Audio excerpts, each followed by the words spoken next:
지금도 귀에서 윙하는 소리가 계속 들린다면 절대 그냥 넘기시면 안 됩니다. 이명은 귀 하나의 문제가 아니라는 사실 알고 계셨나요? 저는 30년간 환경 독성과 신경신호의 관계를 연구해온 박사 최은석입니다. 그동안 상담하면서 느낀 건 하나예요. 원인 불명이라고 불리는 이명 뒤에는 거의 예외 없이 몸속에 쌓인 독성 물질과 무너진 대사 균형이 숨어 있다는 겁니다. 특히 납수은 카드뮴 같은 것들은 조용히 쌓이다가 어느 순간 귀와 뇌를 동시에 공격합니다. 많은 분들이 검사에도 특별한 이상이 없다는 말을 듣고 그냥 참고 지내시는데, 사실 그 속을 들여다보면 오랜 시간 누적된 독성 노출이 청각신경과 뇌의 신호 체계를 서서히 망가뜨리고 있는 경우가 대부분이에요. 이 문제를 제대로 이해하지 못하면 이명은 점점 심해지고 불면과 피로까지 동반되면서 삶의 질이 급격히 떨어질 수밖에 없습니다. 제가 만난 많은 분들 중에서도 단순히 귀 문제로만 생각하시다가 몸 전체의 독성 부담을 확인하고 나서야 비로소 회복의 실마리를 찾으신 경우가 정말 많았습니다. 지금 이 영상을 그냥 넘기시면 몇 년 뒤 더 큰 불편으로 돌아올 수 있습니다. 요즘 귀 울림 때문에 잠까지 깨시는 분 계신가요? 얼마 전 지인의 어머님 이야기를 들었습니다. 70대 초반이신데 몇 년 전부터 밤만 되면 귀에서 기계 돌아가는 소리가 난다고 하셨어요. 병원도 여러 곳 다녀보고 검사도 다 해봤지만 특별한 이상은 없다는 말만 반복해서 들으셨다고 합니다. 이명 때문에 잠을 설쳐서 낮에는 늘 피곤하고 머리는 멍하고 괜히 가족들한테 짜증이 늘었다고 하시더군요. 처음에는 그저 나이 들면 다 그런가 보다 하고 참으셨대요. 하지만 시간이 지날수록 소리가 더 커지고 집중도 안 되고 외출도 꺼려지시더랍니다. 가족들도 처음엔 이해해 주시다가 점점 지치셨다고 하고요. 그러다 제게 상담을 요청하셨고 생활 습관을 하나씩 살펴보니 매일 김과 미역을 챙겨 드시고 참치도 자주 드셨습니다.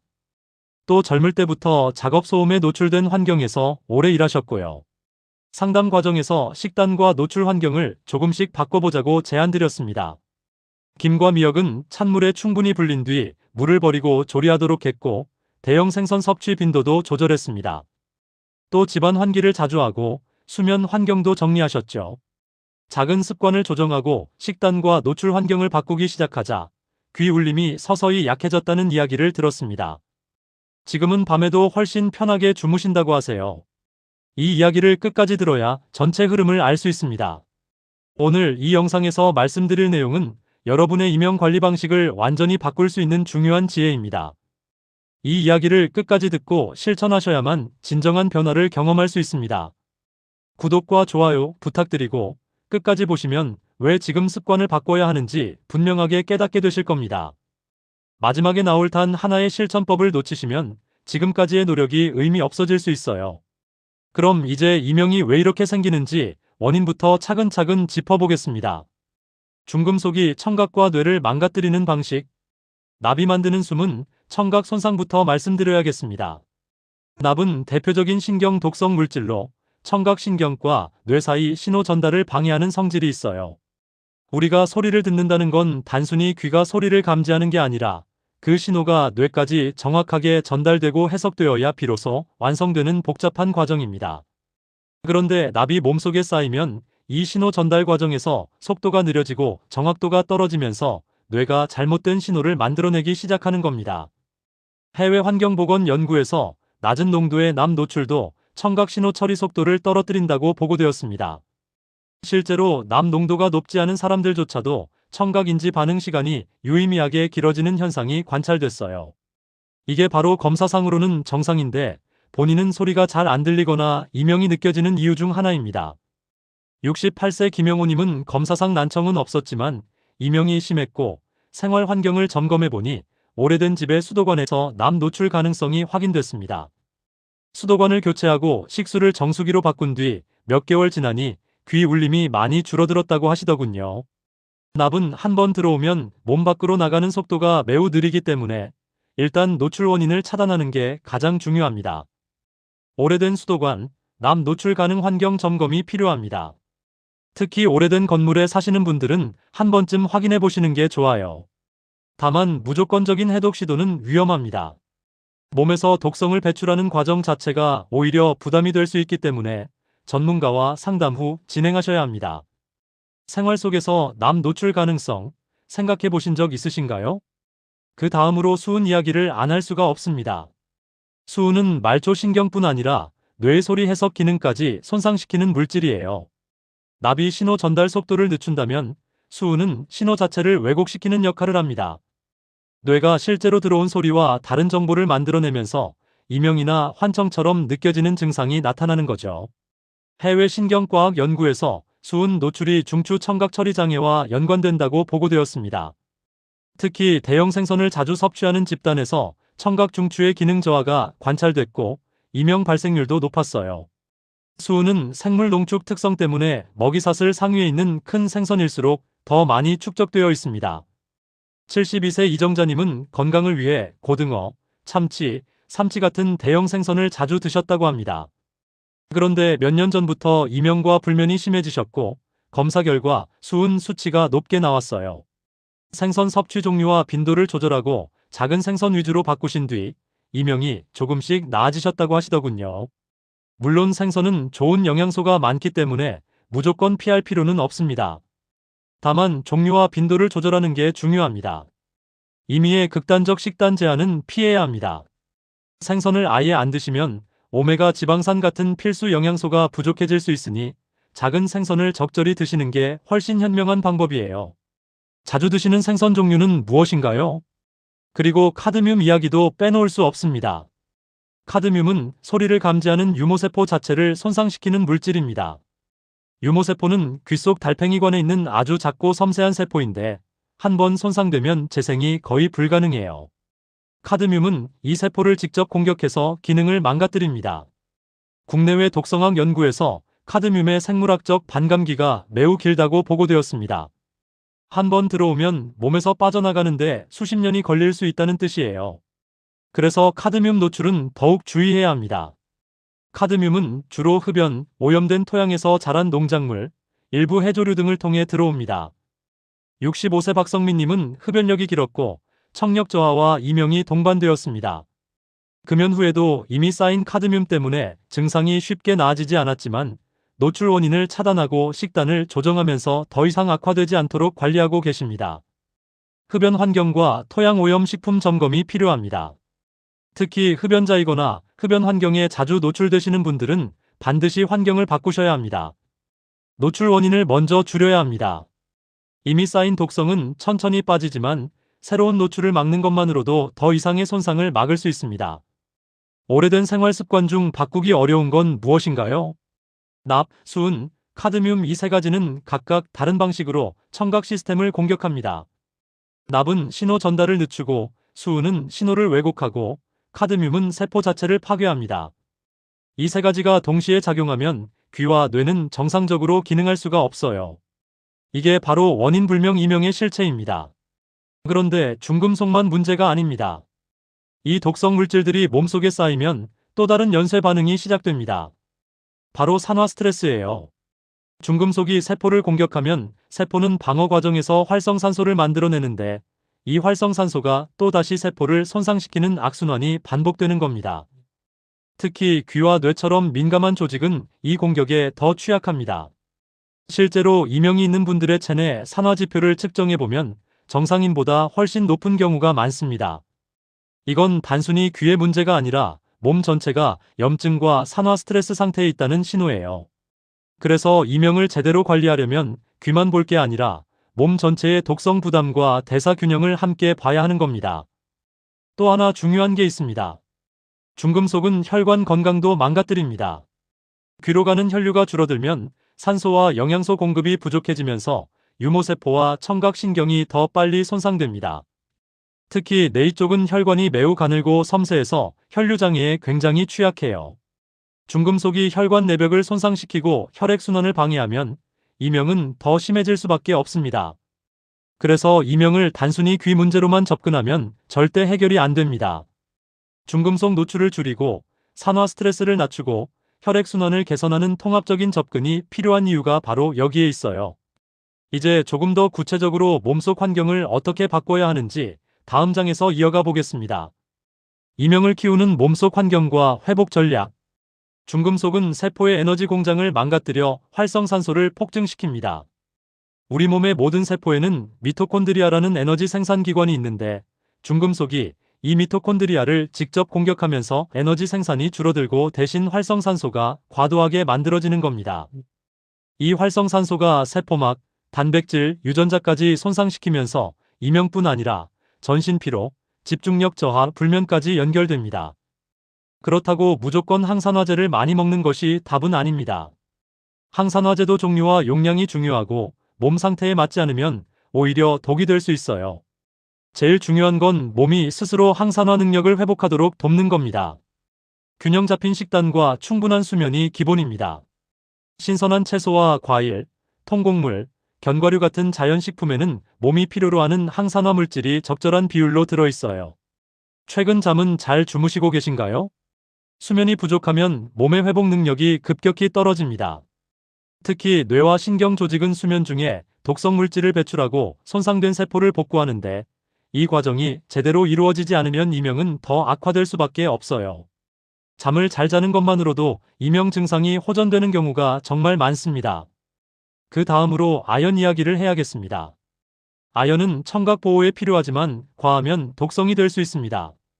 아연은 항산화 효소의 핵심 구성 요소이고 청각세포의 재생과 보호에도 꼭 필요한 미네랄입니다.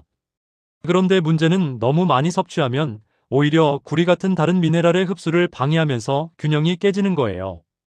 결핍 교정이 핵심이지 과량 섭취는 위험합니다. 아연이 부족한 분들은 보충이 도움이 되지만 이미 충분한 분들이 더 먹으면 독성 증상이 나타날 수 있습니다. 식단 점검 후 필요한 경우에만 보완합니다. 굴, 소고기, 호박씨, 견과류 같은 식품으로 자연스럽게 섭취하는 게 가장 안전합니다. 영양제를 여러 개 동시에 드시고 계신가요? 영양제를 여러 개 먹으면 특정 성분이 과잉 섭취될 위험이 있습니다. 특히 아연, 구리, 철분 같은 미네랄은 서로 흡수를 방해하기 때문에 균형이 중요해요. 한 가지만 과하게 보충하면 나머지가 결핍될 수 있습니다. 그래서 식단을 먼저 점검하고 정말 부족한 것만 보완하는 게 현명한 방법입니다. 김과 미역 이야기도 다시 한번 짚어야겠습니다. 김과 미역은 유익하지만 생물 농축 특성이 있습니다. 해조류는 요오드, 칼슘, 식이섬유가 풍부해서 건강에 좋지만 동시에 바닷물 속 중금속도 함께 흡수하는 성질이 있어요. 특히 카드뮴이나 비소 같은 물질이 축적될 수 있습니다. 불림 과정 없이 매일 다량 섭취는 부담이 됩니다. 김과 미역을 먹을 때는 찬물에 충분히 불린 뒤 물을 버리고 조리합니다. 이 과정만으로도 수용성 독성 물질을 상당 부분 제거할 수 있어요. 특히 김은 구워서 먹는 것보다 물에 불렸다가 조리하는 게 안전합니다. 해조류는 보통 어떻게 조리해서 드시나요? 해조류를 매일 챙겨 드시는 분들 중에 이명이 있으신 분들은 조리 방법을 한번 바꿔보시는 것도 좋은 시도입니다. 물에 충분히 불리고 그 물은 버리고 깨끗한 물로 다시 헹군 뒤 조리하는 습관만으로도 중금속 노출을 크게 줄일 수 있습니다. 또 하나 중요한 건 대사 균형입니다. 대사 균형이 깨지면 귀로 가는 혈류가 줄어듭니다. 혈당 조절이 안 되고 인슐린 저항성이 생기고 혈액이 끈적해지면 미세혈관 순환이 나빠지면서 귀로 가는 산소와 영양소 공급이 줄어듭니다. 특히 뇌인은 혈관이 매우 가늘어서 혈류장애에 굉장히 취약해요. 혈당 변동이 잦으면 이명이 악화될 수 있습니다. 식사 후 혈당이 급격히 오르락내리락하면 혈관 내벽이 손상되고 염증이 생기면서 혈액순환이 더 나빠집니다. 그래서 혈당을 안정적으로 유지하는 게 이명 관리에도 매우 중요합니다. 식후 가벼운 걷기부터 시작해보세요. 식사 후 10분만 걸어도 혈당 상승을 완화하고 혈액순환을 개선하는 데 큰 도움이 됩니다.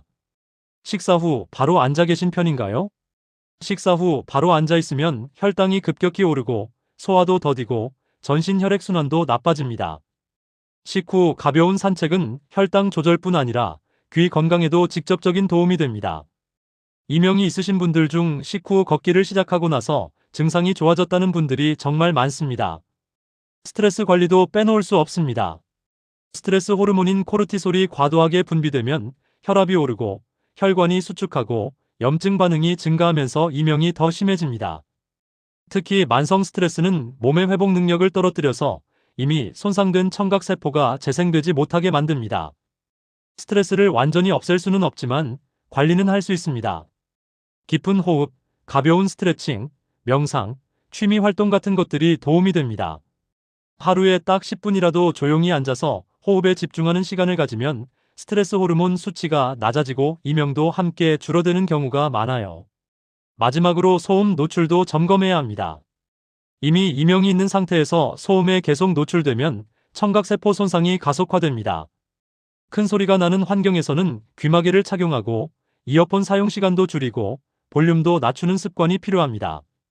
특히 이어폰으로 음악을 오래 듣는 습관은 이명을 악화시키는 주요 원인 중 하나입니다. 이렇게 중금속 노출을 줄이고 산화 스트레스를 낮추고 혈액순환을 개선하고 대사 균형을 회복하는 통합적인 접근을 하면 이명은 충분히 나아질 수 있습니다. 물론 하루아침에 좋아지는 건 아니지만 꾸준히 실천하면 몸이 스스로 회복하는 능력을 되찾게 됩니다. 이제 마지막으로 오늘 내용을 정리해 보겠습니다. 오늘 말씀드린 핵심은 단순합니다. 이명은 귀만의 문제가 아니라 몸 전체 환경이 무너졌다는 신호일 수 있다는 점입니다. 납, 수은, 카드뮴 같은 중금속이 청각신경과 뇌를 공격하고 산화 스트레스가 세포를 손상시키고 혈액순환이 나빠지면서 귀로 가는 영양과 산소 공급이 줄어들면 이명은 점점 심해질 수밖에 없습니다. 중금속 노출을 방치하면 신경과 뇌 기능이 점점 약해지고 이명은 불면과 피로로 이어지고 삶의 질은 급격히 떨어집니다. 반대로 생활 속 노출을 줄이고 대사 균형을 회복하면 귀의 회복 탄력성도 살아날 수 있습니다. 잘못 관리하면 이명 불면 피로가 평생 동반자가 될 수 있지만 제대로 접근하면 삶의 질은 충분히 달라질 수 있습니다. 오늘 말씀드린 내용을 다시 정리하면 이렇습니다. 첫째, 납은 청각 신호 전달을 늦추고 수은은 신호를 왜곡하고 카드뮴은 세포를 파괴합니다. 이 세 가지가 동시에 작용하면 원인 불명 이명이 생깁니다. 둘째, 중금속은 산화 스트레스를 유발하고 혈관 건강을 망가뜨려서 귀로 가는 혈류를 줄입니다. 셋째, 김과 미역 같은 해조류는 좋지만 생물 농축 특성이 있으므로 충분히 불려서 조리해야 합니다. 넷째, 혈당 조절과 스트레스 관리가 이명 관리에 매우 중요합니다. 다섯째, 소음 노출을 줄이고 충분한 수면을 취해야 몸이 스스로 회복합니다. 오늘 당장 실천할 수 있는 한 가지는 내가 매일 먹고 쓰는 것 중 과한 것은 없는지 점검해 보는 겁니다. 김과 미역을 매일 드신다면 물에 충분히 불려서 조리하는 습관을 들이고 대형 생선을 자주 드신다면 작은 생선 위주로 바꿔보세요. 오래된 집에 사신다면 수도관 상태를 확인해 보시고 흡연 환경에 노출되신다면 환경을 바꿔보세요. 식사 후에는 10분만 걸어보시고 잠들기 전에는 조용히 호흡에 집중하는 시간을 가져보세요. 이 작은 실천들이 쌓이면 몸은 반드시 반응합니다. 중금속 배출은 느리지만 새로운 노출을 막는 것만으로도 더 이상의 손상을 막을 수 있습니다. 몸이 스스로 회복할 수 있는 환경을 만들어주는 게 가장 중요합니다. 다음 영상에서는 특히 국민 음식 속에 숨어있는 독성 노출에 대해 더 자세히 다뤄보겠습니다. 우리가 건강하다고 믿고 먹는 음식들 중에서도 사실은 독성 부담을 키우는 것들이 있습니다. 그 진실을 다음 영상에서 낱낱이 파헤쳐 보겠습니다. 여러분은 지금 가장 불편한 증상이 무엇인가요? 댓글로 남겨주세요. 이명 때문에 가장 힘든 순간은 언제인가요? 아니면 생활 습관 중 바꾸기 어려운 부분이 있으신가요? 여러분의 이야기를 듣고 싶습니다. 구독과 좋아요로 응원해 주시고 다음 영상에서 또 만나요.